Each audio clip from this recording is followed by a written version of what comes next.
Hello everyone, स्वागत है आपका अपनी यूरेका क्लासेज में। आज अपन डिस्कशन करने वाले हैं वंशागति के आणविक आधार वाले चैप्टर में डीएनए का डबल हेलिक्स मॉडल। उससे पहले वाले क्लास के अंदर अपन ने नॉर्मली इसी टॉपिक को समझने के लिए अपन ने डीएनए का बेसिक इंट्रोडक्शन लिया था नॉर्मली। तो मैं उम्मीद करता हूं कि आज का ये जो डीएनए का डबल हेलिक्स मॉडल है ये आपको बहुत अच्छे से समझ में आने वाला है। हम बात करते हैं यहाँ पे बोर्ड की एग्जाम की। तो बोर्ड की एग्जाम के अंदर सिंपल सा 4 नंबर का क्वेश्चन बनता है कि डीएनए की द्विरज्जु की मॉडल की संरचना बनाइए और उससे संबंधित 3 से 4 विशेषताएं लिख के आनी है अपने को। और हम आज इस टॉपिक के अंदर देखेंगे डीएनए के डबल हेलिक्स मॉडल है उसका इंट्रोडक्शन भी देखेंगे, उसकी 3 नहीं 4 नहीं 5 नहीं 10 विशेषताओं के बारे में डिस्कशन करेंगे और सिंपल तरीके से इसकी स्ट्रक्चर के बारे में डिस्कशन करने वाले हैं। अब बड़ा क्वेश्चन आएगा तो भी उसके साथ में डील कर लेंगे और इसी मॉडल से यदि छोटा क्वेश्चन आएगा तो उसके साथ में भी अपन डील करने वाले हैं। तो चलिए अपन स्टार्ट करते हैं डीएनए का डबल हेलिक्स मॉडल या डीएनए का द्विकुंडली मॉडल। सबसे पहले तो अपन ये बात करेंगे, एक छोटा क्वेश्चन बनेगा तो कैसे बनेगा कि डीएनए का डबल हेलिक्स मॉडल देने वाला जो वैज्ञानिक है वो कौन है, साइंटिस्ट कौन है।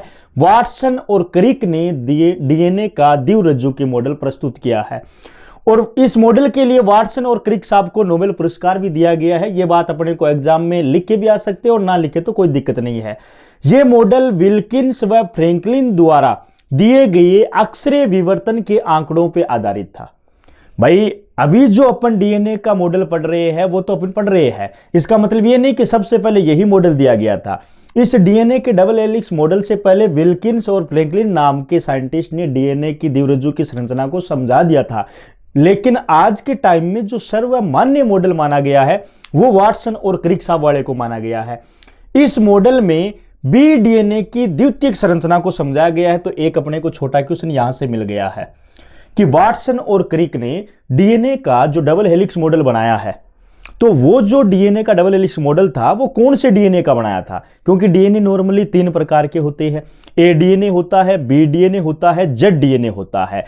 इन तीनों डीएनए में वाटसन और क्रिक ने कौन से डीएनए के ऊपर स्टडी की थी, बी डीएनए के ऊपर स्टडी करके ये मॉडल प्रस्तुत किया है। उसके बाद में यह मॉडल चारगोप के नियम पर आधारित होता है।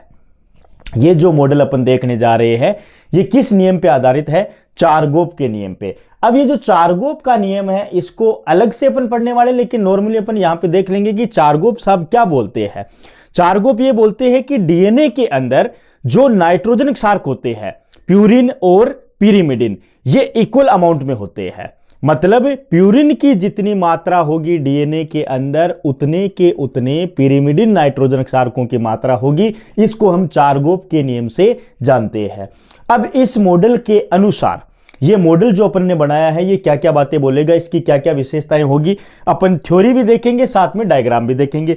सबसे पहली विशेषता जो बताई जा रही है वो ये बताई जा रही है कि डीएनए 2 पॉलीन्यूक्लियोटाइड श्रृंखलाओं का बना होता है। डीएनए 2 पॉलीन्यूक्लियोटाइड श्रृंखलाओं का बना होता है। तो इस मॉडल के अंदर अपन देख सकते हैं कि ये 2 अपनी पॉलीन्यूक्लियोटाइड श्रृंखलाएं दिख रही है अपने को।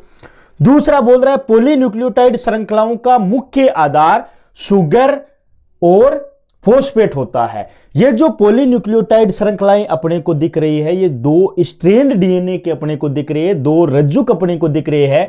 इन रज्जुक के अंदर कौन कौन होता है, जैसे यहां पे यहां पे यहां पे यहां पे इन स्ट्रैंड के अंदर कौन है, जो कि अपने पीछे भी देखा था, एक तो फॉस्फेट ग्रुप है और शर्करा है। और सेंटर के अंदर क्या मिलेंगे अपने को, यहां पे बीच में फेशियल पार्ट के ऊपर क्या मिलने वाले हैं, नाइट्रोजन क्षारक मिलने वाले हैं। तीसरी विशेषता है डीएनए की दोनों श्रृंखलाएं प्रति समांतर या एंटी पैरेलल होती है। तो डीएनए की ये जो 2 श्रृंखलाएं हमने बनाई है यहां पे, तो ये दोनों आपस में क्या है, एंटी पैरेलल होती है। एक 5 स्टैंड से 3rd स्टैंड की तरफ जा रहा है तो दूसरा 3rd स्टैंड से 5 स्टैंड की तरफ जा रहा है। चौथी विशेषता क्या है, दोनों रज्जुक एक दूसरे के पूरक होते हैं। दोनों जो स्टैंड है डीएनए के वो एक दूसरे के कॉम्प्लीमेंट्री होते हैं। जैसे मान लो एक स्टैंड के अंदर एडेनिन है तो दूसरे स्टैंड के सामने थाइमिन होगा, एक स्टैंड के सामने गुआनिन है तो दूसरे स्टैंड के अंदर क्या होगा, साइटोसिन होगा। उसके बाद में दोनों श्रृंखलाओं की ध्रुवणता विपरीत होती है।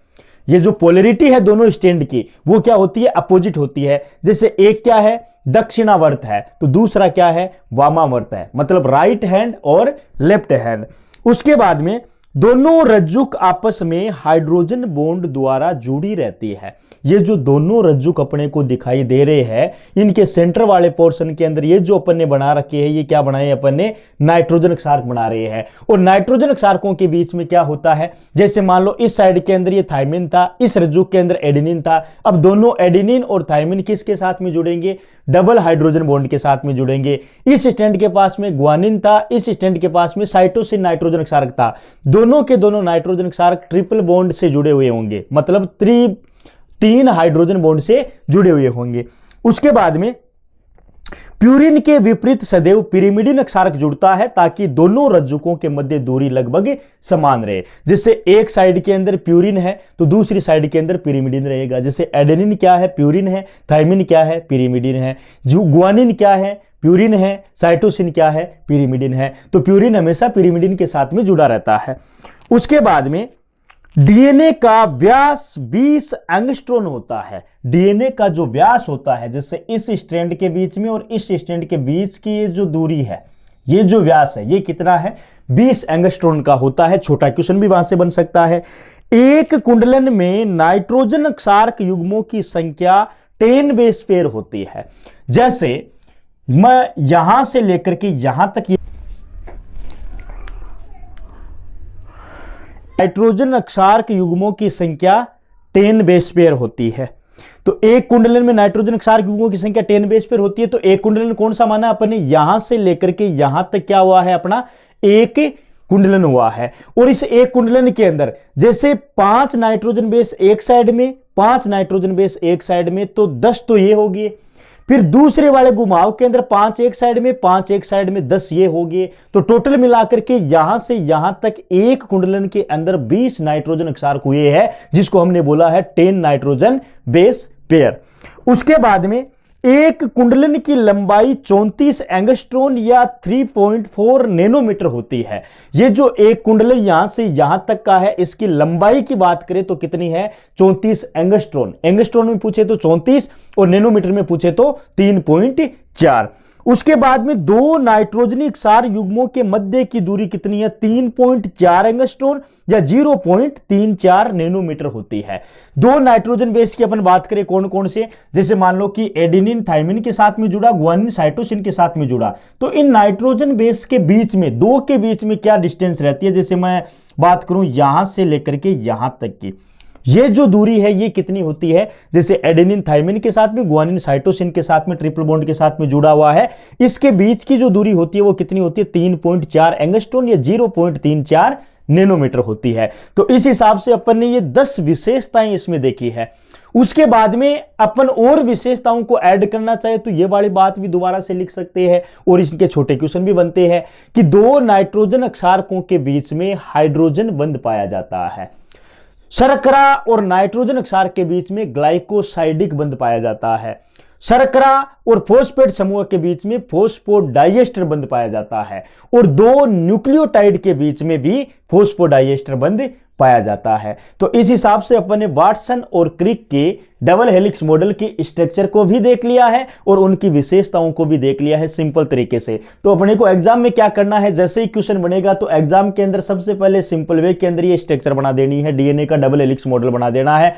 मॉडल बनाते ही इसके नीचे अपने को 5 विशेषताएं देके आनी है, बस इतना काम करके आना है। और इनमें हमने 10 विशेषताएं देखी है, इन 10 में से कोई भी 5 आपको अच्छी लगे वो वाली सेलेक्ट कर लेना, और इस डायग्राम को भी आप बना लेना। और जरूरी नहीं है कि ये डायग्राम भी ऐसे के ऐसे ही बनाओ, आप इसको सिंपल वे के अंदर, जैसे इस हिसाब से डबल हेलिक्स मॉडल की बात करें ना, तो इस हिसाब से ये अपना डबल हेलिक्स मॉडल है। ये 2 स्टैंड बना दिए अपन ने, और बीच में इनके क्या कर देने हैं, नाइट्रोजन बेस बना देने हैं। ये डबल हेलिक्स मॉडल बन गया सिंपल तरीके का। जानबूझ करके उलझना नहीं है, इसकी स्ट्रक्चर को खराब नहीं करना है। पहले 1-2 बार बना करके आप प्रयास कर लीजिए, और नहीं बनाना है तो इस हिसाब से ये बना के दे दीजिए। अब इसमें वही है कि ये तो क्या बनाए बीच में नाइट्रोजन बेस, ये सारे के सारे क्या है नाइट्रोजन बेस। दोनों स्टैंड के बीच में क्या है, शुगर और फॉस्फेट समूह रहता है। एक 5 स्टैंड से 3rd स्टैंड है, तो दूसरी 3rd स्टैंड से 5 स्टैंड रहने वाली है। एक को हमने दक्षिणावर्त बोल देंगे, इसको हम वामावर्त बोल देंगे। एक कुंडलन की बात करें तो यहां से लेकर के यहां तक एक कुंडलन हो जाएगा, और इस एक कुंडलन की लंबाई कितनी हो जाएगी, 34 एंगस्ट्रोम या 3.4 नैनोमीटर। और एक कुंडलन के अंदर कितने नाइट्रोजन बेस पेयर आए हैं? तो 10 नाइट्रोजन बेस पेयर यहां पे आए हैं, टोटल 20 नाइट्रोजन क्षारक यहां पे आए हैं।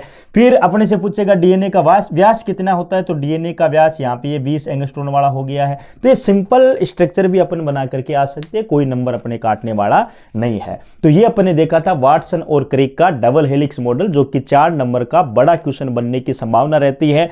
और इस चैप्टर के अंदर इस क्वेश्चन के लिए किसी के साथ में कोई कंपटीशन नहीं होता है, क्योंकि इस चैप्टर का सबसे सिंपल टाइप का जो क्वेश्चन बनता है वो यही क्वेश्चन है। मतलब इसका किसी के साथ में कोई कंपटीशन नहीं चलने वाला। ये क्वेश्चन मिलेगा एग्जाम के अंदर तो ऐसा मान के चलना कि 95% स्टूडेंट इसको करके आने वाले ही है, ठीक है। और जिसको भी दिक्कत हो रही है तो आप इस एक लेक्चर को अच्छे से देख लीजिए। 10 मिनट का ये लेक्चर बना है। 10 मिनट के अंदर यदि 4 नंबर आपको मिल रहे हैं तो क्यों अपन 10 मिनट नहीं दे सकते हैं।